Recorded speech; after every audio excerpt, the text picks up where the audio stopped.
Goeienaand, good evening, fellow South Africans and citizens of the world.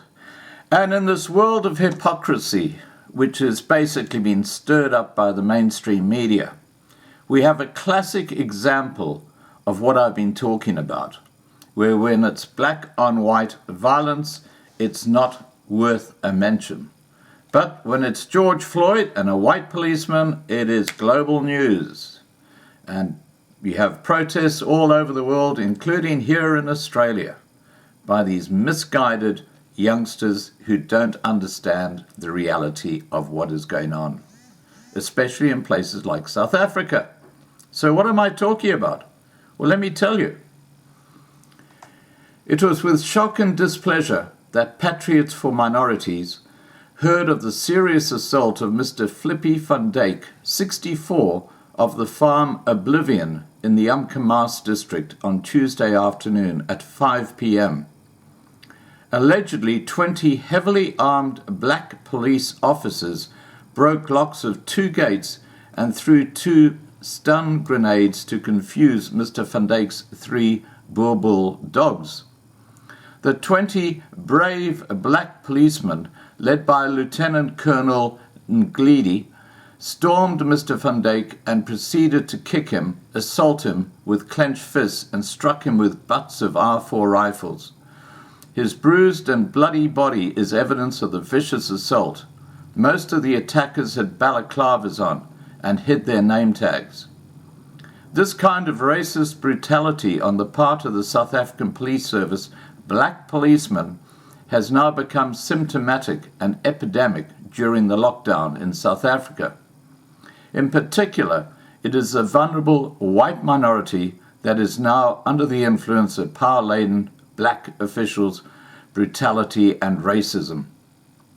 The ANC state talks a lot, but does nothing about these blatant, power-hungry black racists.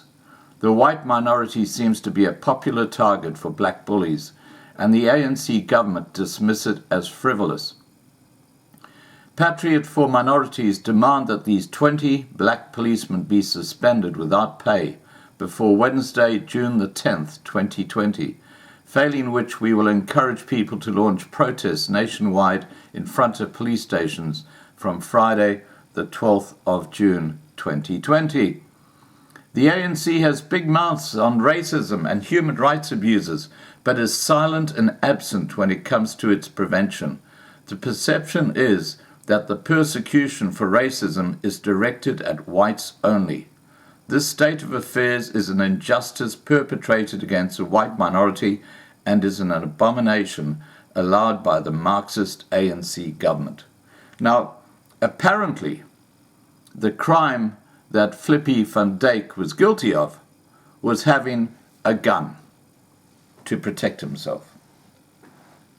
That's apparently what was a catalyst for this attack that I've just described to you.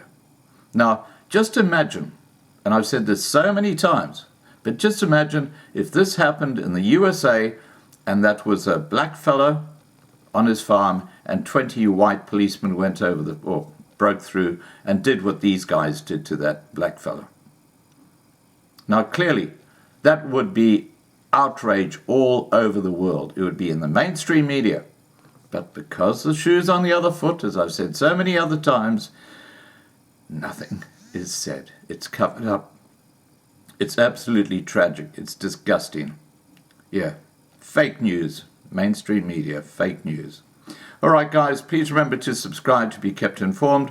Ring the bell for the updates. Please like this video. Please share this video. And above all, please stay safe. And our next live stream, just for the record, is going to be tomorrow night at 8 p.m. Very, very special guest. I'll tell you more in the morning, your time. Okay.